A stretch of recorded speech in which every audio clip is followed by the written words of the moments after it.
Cette émission est une présentation de la télévision communautaire du Kamouraska. Le temps qui passe laisse derrière nous des histoires qui sont bien différentes des nôtres. Pour ne pas oublier les traces du passé, Sylvie Potvin part à la recherche de ses aînés qui ont tant à nous raconter. Des souvenirs de la vie d'autrefois au Kamouraska, c'est ce que vous propose Mémoire vivante.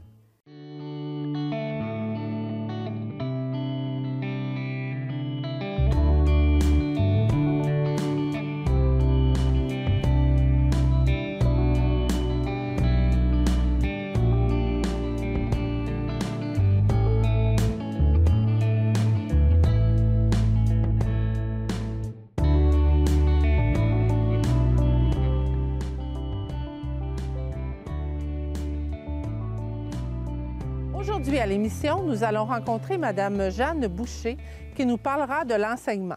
Bonjour. Bonjour. J'aimerais ça que vous vous présentiez à nous. Je suis Jeanne Boucher, mon nom. Vous êtes née où, Mme Boucher? À Saint-Gabriel, qui s'appelait Saint-Pacon, dans ce temps-là, le lac Saint-Pacon. Ah oui. Parce que ça veut dire que la paroisse avant... La paroisse Saint-Gabriel s'est détachée de Saint-Pacon et puis on est devenu Saint-Gabriel. OK. Est-ce que vous avez vécu toute votre vie à Saint-Gabriel? Oui. Vous êtes bien, toute votre vie? Non. J'ai été souvent partie. OK. Mais j'ai toujours eu mon pied à terre à Saint-Gabriel. OK. Vous étiez dans une famille nombreuse ou... 11 enfants. 11 enfants. Puis vous étiez à quel rang dans la famille? J'étais au centre, j'étais la 6e fille. Oui. Plus un garçon avant, puis les 5 autres étaient après. OK. Ça veut dire que vous aviez un garçon dans la famille? 2 garçons. 2 garçons, puis le reste était... Un dans le premier groupe, puis l'autre garçon me suivait. Ah oui. On s'est bien agacé, on s'en est bien dit. Sûrement, hein, j'en doute même pas. Est-ce que vous étiez dans un rang ou dans... Dans un rang, oui. Dans un rang. Votre père On était appelle... cultivateur? Oui, c'est ça. Le rang, on l'appelle aujourd'hui l'avenue de la Rivière. OK. Puis vous avez vécu pas mal toute votre vie là-bas? Pas toujours à Saint-Gabriel. J'ai été absente souvent. Les derniers temps, j'étais... comme le Juif errant, j'allais d'un endroit à l'autre. OK. Puis vous des fois, c'était pour travailler, bien, on nous demandait. Puis finalement, bien, ils ont eu besoin d'institutrices. Et puis, je sais pas qui je pense pas si c'est l'inspecteur, en tout cas, ils m'ont offert d'aller finir une année. OK. Il y avait jusqu'au mois de... C'est une nouvelle, une non-diplômée aussi. Et puis, rendue aux fêtes, elle était jeune, puis les jeunes, bien, ils étaient partis à faire toutes sortes de choses. Ça fait que là, j'ai laissé. Puis l'année d'ensuite, j'ai été toute l'année à peu près, mais l'année d'ensuite, j'ai repris une autre classe, puis ça a continué. OK. Ça veut dire que vous avez exercé le métier d'institutrice une partie de votre vie? Pendant 7 ans. Pendant 7 ans. Avez-vous fait d'autres métiers à travers tout ça? J'allais aider à une place ou à l'autre, où est-ce qu'on me demandait. D'abord, dans ce temps-là, les parents, quand ils avaient besoin d'aide, ils cherchaient à prendre en parenté. OK. C'est là que j'allais. 1 mois à une place, 2 mois à l'autre. C'est toujours... Ah oui. Avez-vous eu la chance de faire toutes vos études primaires et... À Saint-Gabriel. À Saint-Gabriel. Parce que ma sœur était institutrice dans ce temps-là. Elle a été plusieurs années à Saint-Gabriel.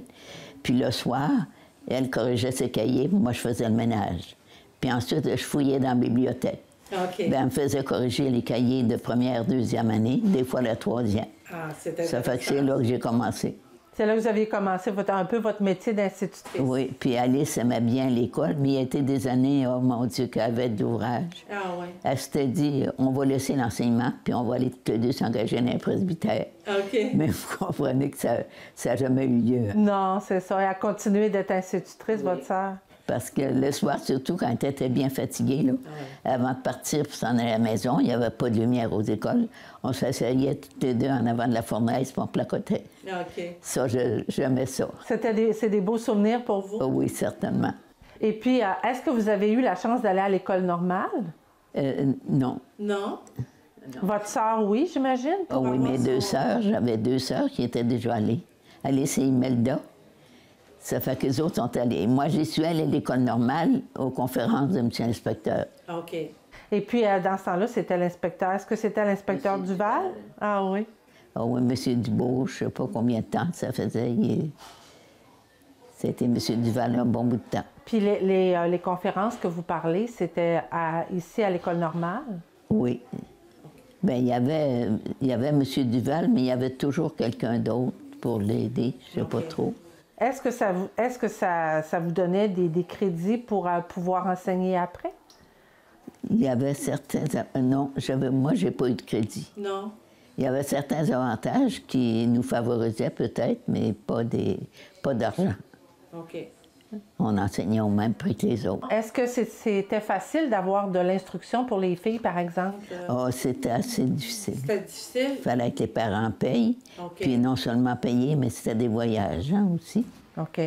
Ça veut dire que, dans le fond, les garçons étaient des fois plus favorisés pour ça, pour pouvoir faire des longues études? Non. Pas nécessairement? Non, les garçons n'étaient pas favorisés non plus. Non. Chez nous, bien, mon frère, il a commencé parallèle à l'Institut commercial à Saint-Pacon, OK. puis transféré au collège ensuite, parce que c'était plus proche à l'Institut commercial. Mais il a fait 2 ans, ça n'a pas été tellement profitable. Ils ont regretté de ne pas l'avoir envoyé au collège tout de suite. Mais ça les compte. Puis au collège, quelle formation qu'ils pouvaient suivre? Ah, il y avait 7 ans, là, ça commençait par éléments latins.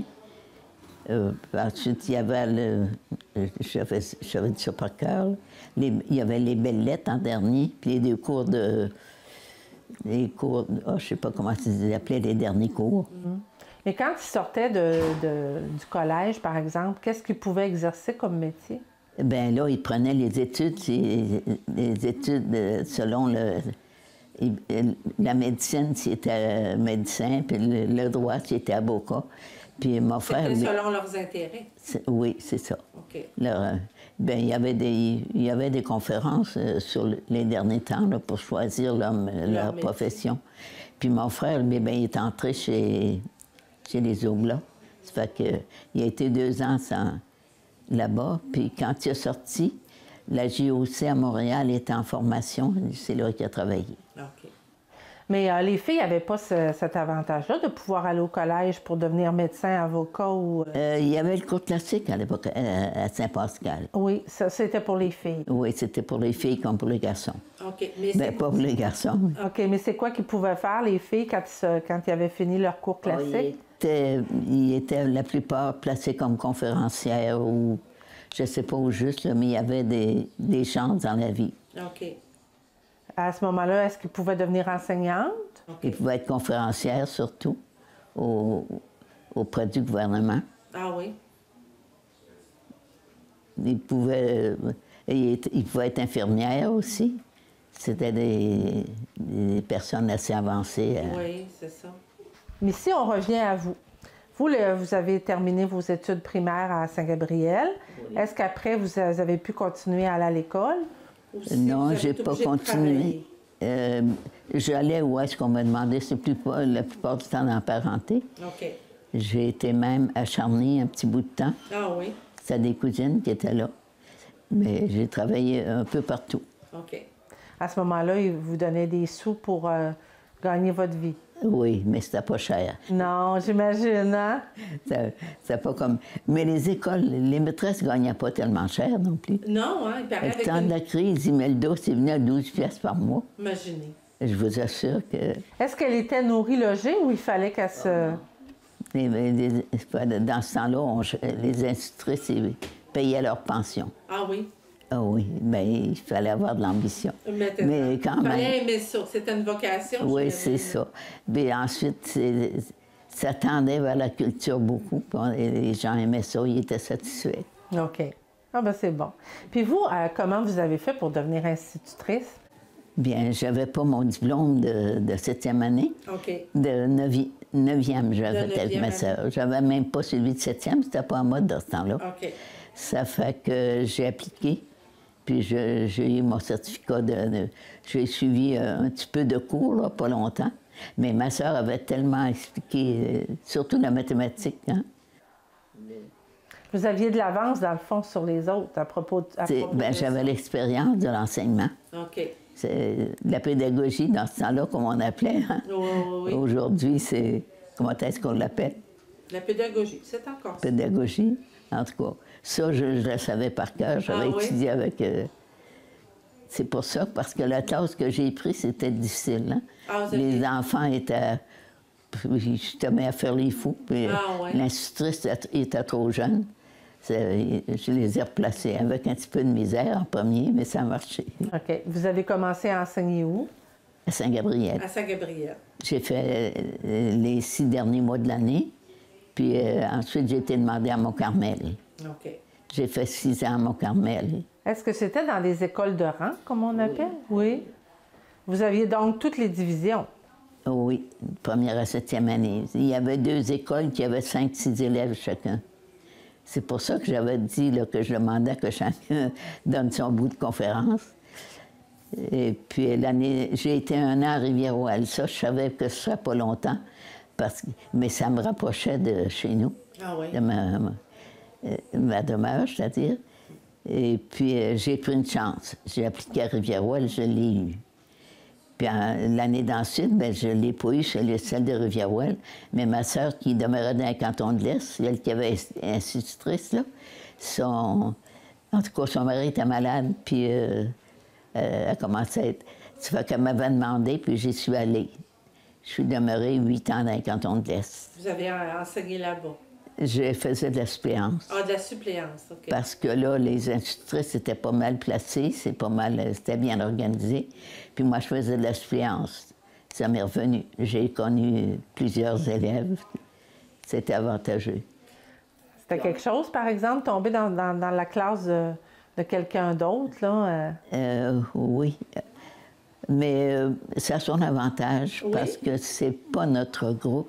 OK. On fait une bonne journée. Même, il y a la directrice d'une école qui m'a conseillé, a dit « Faites-vous pas mourir ».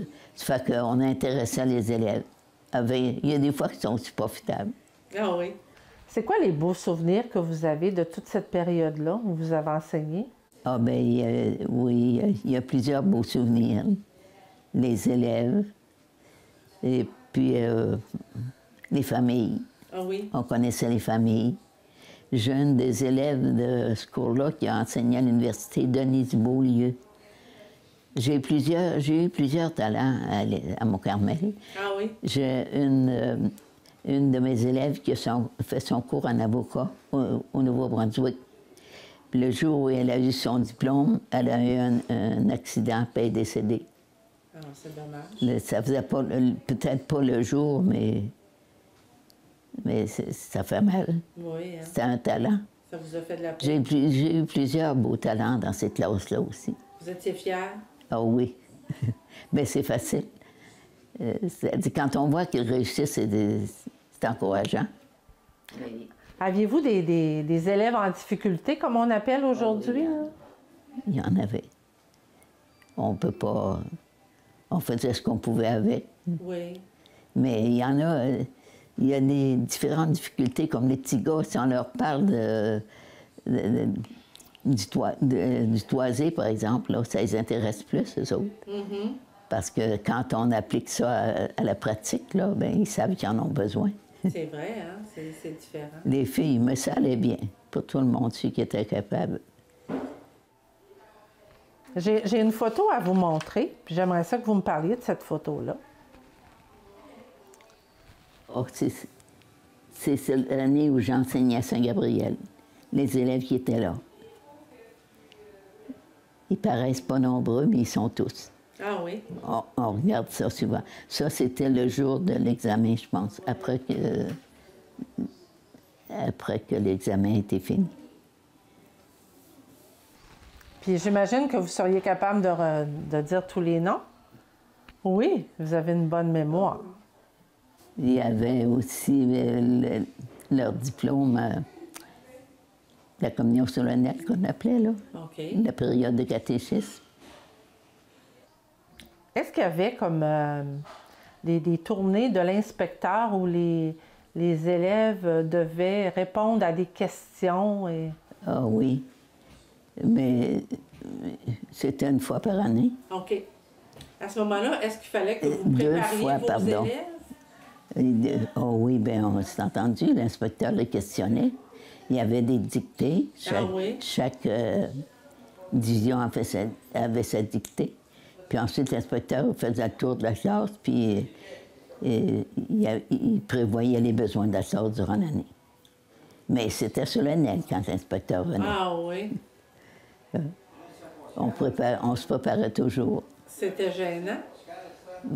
Pas gênant, on était habitués. Non. Et puis, ben, on sait que les élèves, surtout ceux qui avaient bon talent, bien, ils aimaient ça répondre, ça fait que... Mais c'était intéressant. Est-ce qu'il portait attention à votre travail, là? Est-ce qu'il y avait des choses à vérifier auprès de ce que vous faisiez? Oui, on en parlait surtout. Pour voir si vous faisiez bien votre travail, j'imagine? Oui, bien, il nous observait il donnait à dicter aux élèves, il se faisait aider des fois, puis il nous observait pendant ce temps-là. Après, c'était sur tous les points, même le chant. On n'enseignait pas la note non plus, on ne l'avait pas. La manière de choisir les chants et tout ça. Il faisait ses observations lui aussi. Ah oui, c'est spécial, hein? Et puis, il y avait la visite de M. le curé, j'imagine, aussi? Oui, c'est lui qui venait fermer les écoles à la fin de l'année. OK. Ah, mais c'était pas quand j'ai passé, moi, c'était pas... en dernier, c'était pas solennel, là, vous savez, il y avait le catéchisme préparatoire à la communion solennelle, dans ce temps-là. Alors, il posait des questions sur tout ça, puis... ça finissait par sa bénédiction. Puis il y a été des fois que les parents insistaient, mais moi, ça n'a pas été de mon temps, ça. Non. Les parents n'insistaient pas. Non, parce que les élèves avaient hâte de sortir. Vous avez quand même enseigné pendant plusieurs années. Oui. Ben oui. Des années complètes, il y en a moins, mais des années... des suppléances, il y en a eu plusieurs. Même après que j'étais rendue chez ma sœur dans le canton de l'Est, j'en ai fait de la suppléance là aussi. OK. Mais après, vous êtes revenu à Saint-Gabriel? Je suis revenue à Saint-Gabriel. Ma sœur, on a... Elle avait besoin de vous? Non. Bien, quand elle est revenue, elle s'est acheté une maison, puis on demeurait ensemble au village de Saint-Gabriel. Puis elle est décédée subitement. Puis on était 3 sœurs qui restaient ensemble. Il y avait une qui avait travaillé dans les presbytères pendant 23 ans. Puis là, on restait ensemble. Puis ma sœur, qui était institutrice, est morte subitement. Ah oui. Et puis je restais avec mon autre sœur jusqu'à ce qu'elle entre à l'hôpital d'Anjou, là, qu'ils appellent. OK. Puis après, êtes-vous restée toute seule dans la maison? Oui, un petit bout de temps. Mais, celle qui restait à la maison avait besoin de moi. Ça fait que je suis allée rester avec elle. OK. Ça veut dire que vous n'avez pas été mariée? Non. Vous avez été une célibataire? Oui. Bien, j'accommodais tout le monde. OK. C'est ça. C'était quoi la comparaison que vous feriez entre le salaire des femmes dans ce temps-là puis le salaire des hommes aujourd'hui? Dans le temps? Dans le temps, oui, c'est ça. Les hommes étaient payés plus cher parce que quand mon frère, les hommes, ceux qu'on reconnaissait, c'était ceux qui travaillaient sur les chantiers. OK. Les autres, il y avait des contrats, oui. Mais il y a été des années qui ne gagnaient pas cher aussi. Le temps de la crise, là, c'est venu à 50 cents par jour. Les hommes n'étaient pas plus favorisés. Mais ceux qui avaient des terres à bois, ça compensait. OK. Puis il y avait aussi ceux qui avaient des professions, comme les notaires, les docteurs. Ah oui, eux autres étaient bien, eux autres. Est-ce qu'il y avait des hommes qui enseignaient aussi? Oui. Ah oui, Saint-Gabriel. Saint-Pacôme a toujours eu son professeur. OK. C'est le curé qui avait fondé, il appelait ça l'Institut commercial. OK. Parce que la compagnie avait besoin de jeunes diplômés en... Puis ils ont décidé de bâtir une maison qu'ils appelaient l'Institut commercial. Ils faisaient le cours commercial. Ça préparait les garçons à entrer au service de la compagnie. il faisait 3-4 ans, là. 3 ans, je pense. Pour les plus avancés, je pense qu'il y en a qui faisaient rien que 2 ans aussi. Okay. Mais pensez-vous que le professeur à Saint-Pacôme gagnait plus cher que les femmes? Ça, je ne peux pas le dire. Je pense qu'il y avait un petit peu plus cher, mais un petit peu plus d'obligations. OK. Parce qu'à l'Institut commercial, quand mon frère est allé, je sais qu'il me semble que le professeur gagnait plus cher que la maîtresse. Ouais. Mais il y avait des obligations. OK. J'ai une photo de vous ici. Que Mon Dieu, ça, une fête de famille. Une fête de famille. Puis... Ouais. Ma sœur, qui est religieuse, oui. était là. Puis le monsieur qui est sur la photo, c'est? C'est mon frère. C'est votre frère. Puis votre frère, il faisait quoi, lui, comme métier? Il enseignait aussi. Il enseignait aussi? Oui. J'imagine qu'il gagnait plus cher que vous? Oui. Ben, c'est parce que quand il enseignait, c'était au cours... C'était un peu comme l'université, hein? Il avait été diplômé. Puis il gagnait plus cher. Est-ce qu'il fait ça toute sa vie, lui, enseigner? Oui. Oui. Bien, les premiers temps, il a fait un séjour chez les Oblats. Puis en sortant de là, il a travaillé pour la GOC à Montréal. OK. Puis après, il est devenu enseignant? Puis il a fait ses études universitaires, puis il est devenu enseignant. On était 5 ans. Ouais. On était 4 enseignants. Me semble. Dans votre famille? Oui. Puis on a fait 94 ans au service du ministère de l'Agriculture, au ministère de l'Éducation. L'éducation. Bravo. C'est quelque chose. C'est mentionné dans un des livres de Saint-Gabriel, je pense. Ah oui, ah, c'est bon. J'ai dit, j'avais calculé ça une fois, puis j'ai dit... Ça valait la peine, hein? Oui. Comment vous voyez la vie d'enseignant quand vous avez eu l'occasion d'enseigner, puis maintenant? Êtes-vous capable de comparer quand vous connaissez un petit peu qu'est-ce qui se passe dans l'enseignement? Les élèves aujourd'hui sont beaucoup plus connaissants, c'est entendu, parce que le travail est plus facile. Dans ce temps-là, les élèves avaient de l'ambition aussi. Moi, quand j'ai enseigné à Mont-Carmel, c'est entendu qu'on les stimulait beaucoup. J'en ai une qui est devenue avocate. L'autre, il y en a une qui est devenue... être encore dans l'enseignement. Ah oui. Quand elle veut, son temps est fait. Mais il y avait des beaux talents. Ah oui.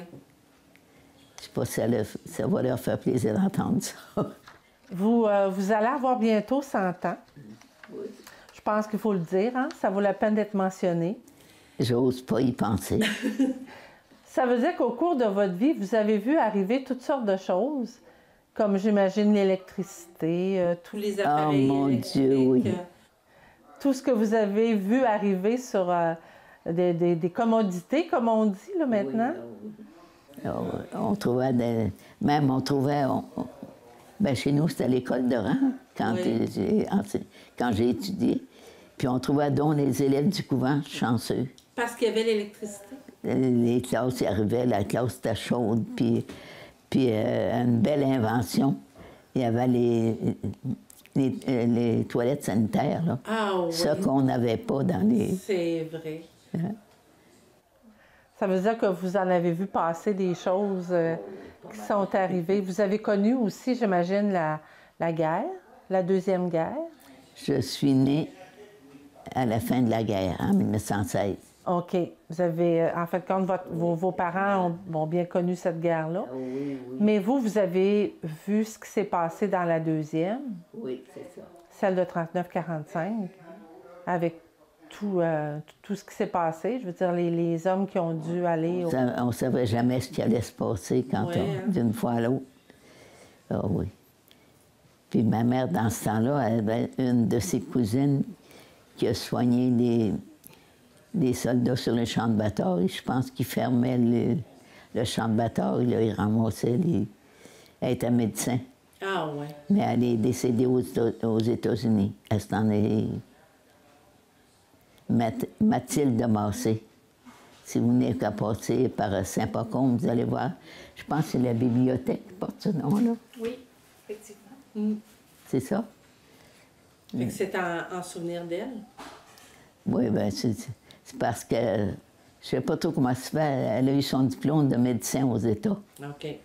Et puis, en tout cas, elle est morte là, aux États-Unis. Puis, je ne sais pas ce qui est arrivé à Saint-Pacôme, mais à un moment donné, elle a été assez populaire. Elle était décédée, par exemple. Puis, ils ont décidé d'appeler la bibliothèque Mathilde Massé. Ah oui. Ah, c'est intéressant. C'est quoi la plus belle invention que vous pensez qu'on a depuis que vous êtes né? Pour vous, là. C'est quoi vous pensez qu'on a depuis? Je me souviens à peine pour le dire, mais quand je vois André qui conduit son auto avec un... Comment t'appelles ça? Un GPS. Un GPS.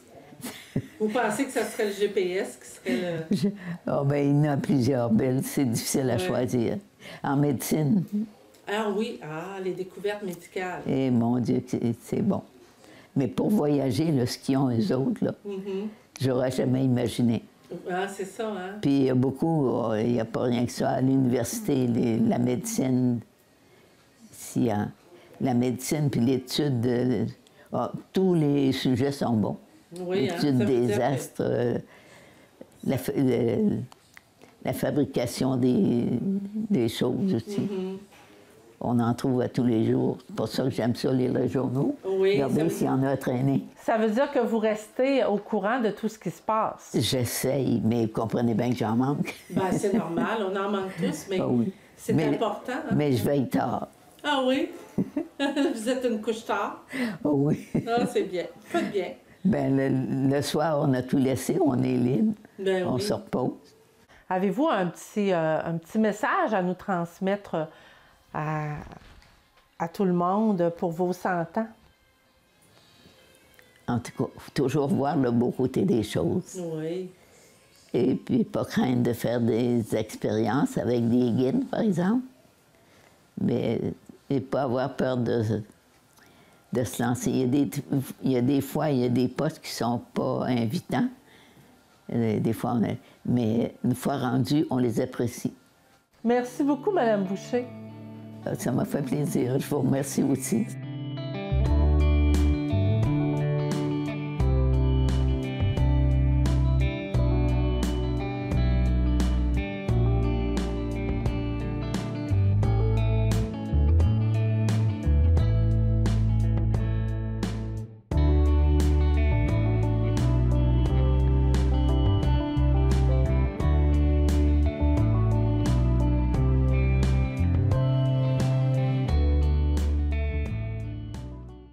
Cette émission était une présentation de la télévision communautaire du Kamouraska.